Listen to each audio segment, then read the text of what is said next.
এবং সেখানে 8 দিন আমি বিভিন্ন স্তরে সরকারি বেসরকারি গুরুত্বপূর্ণ সংস্থা এবং ব্যক্তিদের সাথে বৈঠকে মিলিত হই। তার পাশাপাশি বিপুল সংখ্যক বাংলাদেশি যুক্তরাষ্ট্রে যারা বসবাস করেন, অল্প সময়ের মধ্যে 4টা শহর আমার পক্ষে যাওয়া সম্ভব হয়েছিল, যার কারণে আগ্রহ থাকা সত্ত্বেও, চেষ্টা থাকা সত্ত্বেও অনেকেই কিন্তু ভোটার হতে পারেননি। আমাদের দাবি থাকবে নির্বাচন কমিশনের কাছে কমপক্ষে আরো 15 দিন এই সময় বর্ধিত করা হোক এবং যে জটিলতাগুলো রয়েছে সেগুলা সহজ করে তাদেরকে ভোটার হওয়ার সুযোগ তৈরি করে দেওয়া হোক। আরো কিছু সমস্যা আছে, কিছু শর্ত জুড়ে দেওয়া হয়েছে। আমরা বলবো একজন নাগরিকের প্রমাণের জন্য তার আইডি কার্ড, ন্যাশনাল আইডি যথেষ্ট। তার পাশাপাশি যদি তার একটা পাসপোর্ট থাকে, ভ্যালিড পাসপোর্ট, তাহলে আর কিছুরই প্রয়োজন হয় না।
আমরা শুরু করি ভাই। 8 টান দিলে পড়ে যাবে। আহা, এই তো পড়ে যাবে।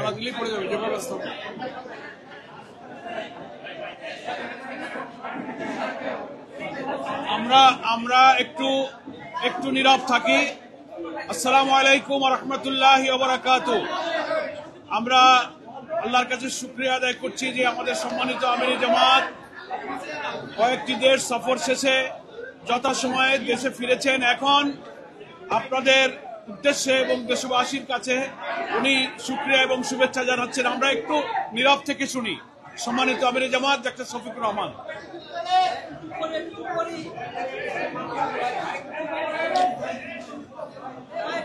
ভলান্টিয়ারই তো গরম হয়ে গেছে। আসসালামু আলাইকুম ওয়া রাহমাতুল্লাহ। সালামের জবাব দিতে হবে ভাই, আমি আবার সালাম দিচ্ছি। আসসালামু আলাইকুম ওয়া রাহমাতুল্লাহ।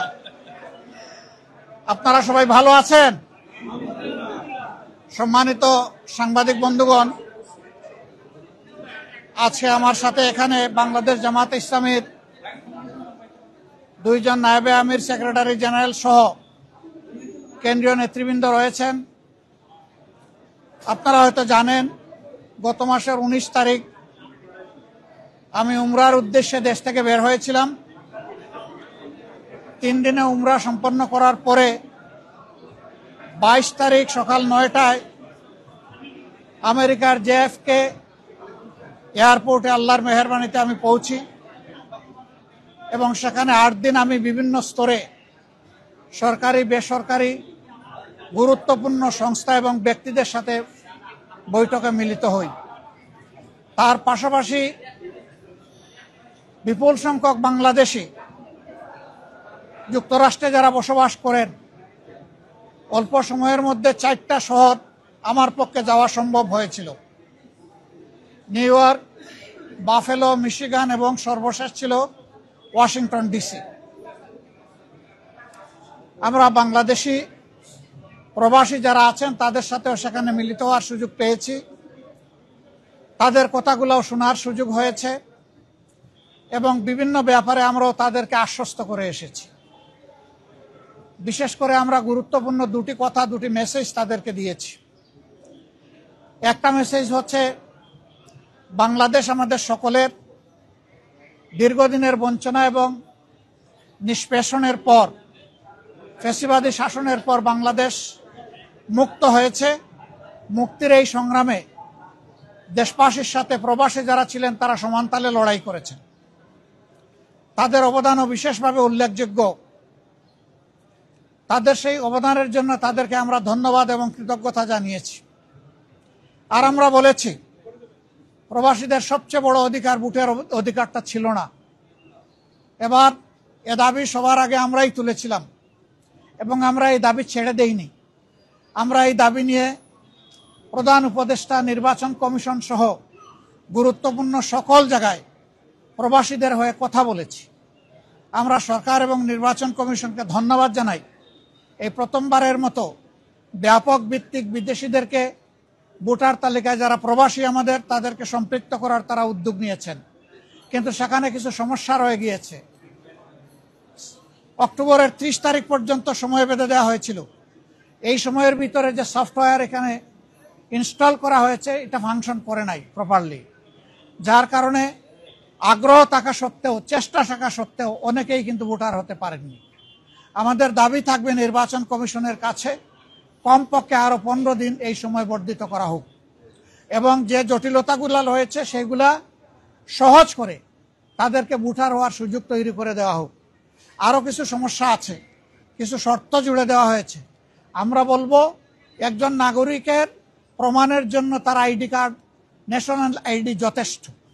তার পাশাপাশি যদি তার একটা পাসপোর্ট থাকে, ভ্যালিড পাসপোর্ট, তাহলে আর কিছুরই প্রয়োজন হয় না।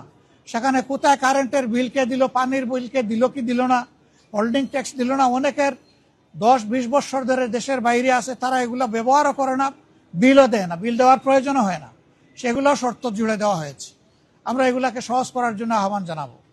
এর পাশাপাশি আরেকটা মেসেজ আমরা তাদেরকে দিয়েছি, তাদের দায়িত্ব শুধু দেশকে দেওয়া নয়, দেশের দায়িত্ব তাদেরকে সম্মান দেওয়া এবং মিলেমিশে দেশে প্রবাসে নিবাসে যারা আছেন, আমরা সবাই মিলে সবগুলো হাত একত্রিত করে সবগুলা মেধাকে এক কেন্দ্রে এনে আমরা আমাদের দেশকে নিয়ে ইনশাআল্লাহ আগামীতে সামনে আগাতে চাই। এই জন্য আমরা বলেছি, জাতীয় সংসদ সহ সরকার পরিচালনা এবং দেশ গঠনের সর্বক্ষেত্রে প্রপোর্শনেট হারেই প্রবাসীরা ইনশাআল্লাহ তারা সেখানে অংশগ্রহণ করবেন, তাদের সেই জায়গাটা নিশ্চিত করা হবে ইনশাআল্লাহ। এটা হয়তো সময় লাগবে, এটা আজকেই বললে আজকেই হবে না, কিন্তু এটি আমাদের স্বপ্ন বুনলে একদিন আল্লাহ তাআলা বাস্তবায়ন করবেন ইনশাআল্লাহ। আমরা সেই স্বপ্নের দিকে আগাবো আল্লাহ চাই। সম্মানিত সাংবাদিক বন্ধুগণ, এরপরে সর্বশেষ আমি তুরস্কে এসেছিলাম, যুক্তরাজ্য এবং তুরস্ক। সেই তুরস্ক থেকে আজকে এখানে আসলাম। সেখানেও সরকারি বেসরকারি বিভিন্ন পর্যায়ে আমার অত্যন্ত গুরুত্বপূর্ণ মিটিং হয়েছে। আর বাংলাদেশি ডায়াসপোরা আছে যারা, তাদের সাথেও আমার বসা হয়েছে, তাদের কথাও শোনার সুযোগ হয়েছে। আমি আসলে নিজের কোনো প্রয়োজনে দেশ থেকে বের হইনি। আমি বের হয়েছিলাম দেশ এবং জনগণের প্রয়োজনে। যেখানে গিয়েছি জনগণের স্বার্থকে, দেশের স্বার্থকে সামনে রেখেই কথা বলার চেষ্টা করেছি এবং যেখানে গিয়েছি একটা কথা বলার চেষ্টা করেছি যে দুনিয়ার সকলের সাথেই আমরা সম্মানজনক সম্পর্ক চাই। এই সম্পর্কটা হবে মিউচুয়াল রেসপেক্ট এবং ইকুইটির ভিত্তিতে। আলহামদুলিল্লাহ, আমরা যত জায়গায় গিয়েছি তাদের অ্যাপ্রিসিয়েশন আমরা পেয়েছি। তারাও মন খুলে আমাদের সাথে কথা বলেছেন, আমরাও মন খুলে আমাদের সবগুলা বিষয় তাদের সাথে শেয়ার করেছি। আল্লাহ তাআলার কাছে দোয়া করি এই সফরে যে সমস্ত পদক্ষেপ নেওয়া হয়েছে অথবা আলাপ আলোচনা হয়েছে সেগুলা যেন দেশ এবং জাতির কল্যাণে নিয়োজিত হয়। কোনো ব্যক্তি নয়, গোষ্ঠী নয়, দল নয়, দেশ এবং জাতির জন্য উপকার হয়। আপনারা এত সকালে এখানে কষ্ট করে এসেছেন, আমি সবাইকে ধন্যবাদ জানাবার আগে আরেকবার আপনাদের আন্তরিক সহযোগিতা কামনা করব। আসলে আপনারা জাতির, ব্যক্তিগতভাবে জাতির বিবেক, আর আপনাদের হাউসগুলো দর্পণ। আমরা সমাজের এই দর্পণ এবং জাতির বিবেকের কাছে দেশ গড়ার অভিযাত্রায় জামাতে ইসলামী যে সমস্ত কর্মসূচি ঘোষণা করছে যা দেশ এবং জাতির কল্যাণে, আমরা এই সবগুলোতে আপনাদেরকেও আমাদের সাথে চাই। কারণ আপনারা এই সমাজ থেকে বিচ্ছিন্ন নন, আপনারা শুধু সাংবাদিক নন, আপনারা এই দেশের নাগরিকও বটে। অতএব আমরা যে নাগরিক অধিকারটা নিশ্চিত করে একটা মানবিক বাংলাদেশ গড়তে চাই, বৈষম্যহীন বাংলাদেশ গড়তে চাই, এই ক্ষেত্রে আপনাদের ভূমিকা হবে অগ্রগণ্য, সেটা আমরা প্রত্যাশা রাখি। কারণ সাংবাদিকরা যখন জাতির কল্যাণের সিদ্ধান্ত নেন, জাতি তখন কল্যাণের পথ খুঁজে পায়। আল্লাহ রাব্বুল আলামিন আপনাদেরকে জাতির কল্যাণে কবুল করুন। সবাইকে আরেকবার ধন্যবাদ। আসসালামু আলাইকুম ওয়া রাহমাতুল্লাহ। আপনি নতুন করে আমির নির্বাচিত হয়েছেন, আপনার অনুভূতি জানতে চাই। আর গতকালকে বিএনপি তাদের দলীয় মনোনয়ন ঘোষণা করেছে বিভিন্ন সংগঠনে, আপনারা কবে করতে যাচ্ছেন এই দুইটা যদি একটু বলেন। আলহামদুলিল্লাহ। প্রথম প্রশ্ন হলো আমি আমির নির্বাচিত হয়েছি না, আমি আমির নির্বাচিত হইনি। আমার সহকর্মীরা আমার উপর একটা দায়িত্বের ভার অর্পণ করেছে। এই দায়িত্বটা বড় ভারী। আপনারা দোয়া করবেন দেশ এবং দিনের জন্য, এই দায়িত্ব পালনে আল্লাহ যেন আমাকে সাহায্য করেন। আর পাশাপাশি আমি আপনাদেরও সহযোগিতা চাই। বিএনপি তারাও চূড়ান্ত তালিকা প্রকাশ করেনি। আমি দেখেছি 237টা আসনে তারা তালিকা প্রকাশ করেছেন, আবার প্রশ্ন উত্তরে বলেছেন এটি চূড়ান্ত নয়, এর মধ্যেও পরিবর্তন আসতে পারে। আমরা কিন্তু 1 বছর আগেই প্রায় এই তালিকা বিভিন্নভাবে আঞ্চলিকভাবে আমরা এটা জানিয়ে দিয়েছি। চূড়ান্ত তালিকাটা সময় মতো আমরা ইনশাল্লাহ কেন্দ্রের পক্ষ থেকে ঘোষণা করব। তবে যেহেতু আমরা একা ইলেকশন করব না, আরো অনেককে আমরা ধারণ করব, দেশ এবং জাতির স্বার্থে সব দিক বিবেচনা করেই চূড়ান্তভাবে যথাসময় ইনশাল্লাহ আমরা প্রার্থী ঘোষণা করব।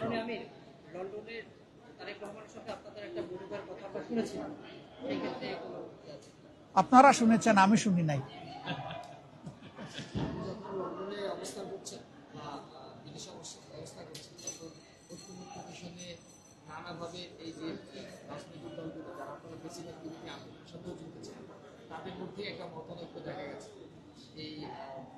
আমি বুঝতে পেরেছি যে এই মতানৈক্য কেন।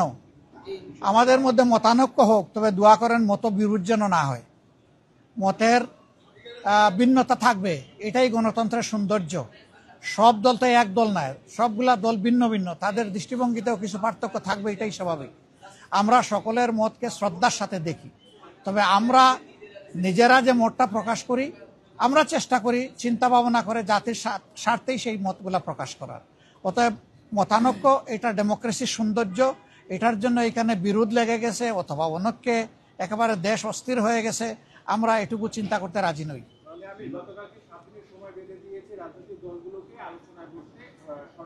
না, ওনারা বেঁধে দেয়নি, আমি এটাও শুনেছি ভালো করে। ওনারা অনুরোধ করেছে যে 1 সপ্তাহ সময়ের ভিতরে রাজনৈতিক দলগুলা বসে যদি একটা কনসেনসাসে পৌঁছতে পারে, সরকারের জন্য এটা ভালো। এবং আমরাই সবার আগে আমাদের পক্ষ থেকে আমাদের নায়েবে আমির আহ্বান জানিয়েছেন যে আসুন আমরা খোলামেলা আলোচনা করে আমরা সমাধানে পৌঁছি দেশ এবং জাতির স্বার্থে। আমরা আশা করি অন্যরা আমাদের এই আহ্বানকে সাড়া দেবেন ইনশাল্লাহ। গণভোটের ব্যাপারে তো আমরা আমাদের দৃষ্টিভঙ্গি অলরেডি আমরা দিয়ে দিয়েছি। ফেব্রুয়ারিতে নির্বাচন আমরা দেশবাসী সবাই দেখতে চাই ইনশাল্লাহ। শুধু আমরা না, সবাইকে নিয়ে আমরা দেখতে চাই। Thank you so much. আসসালামু আলাইকুম ওয়া রাহমাতুল্লাহ।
জিন্দাবাদ একটু চাপেন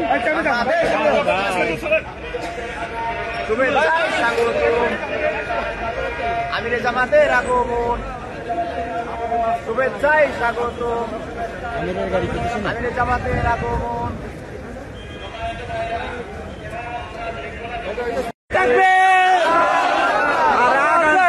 জিন্দাবাদ আমিরে জামাতের আগমন আমিরে জামাতের আগমন শুভেচ্ছায় স্বাগতম শুভেচ্ছায় স্বাগতম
Allahu Akbar!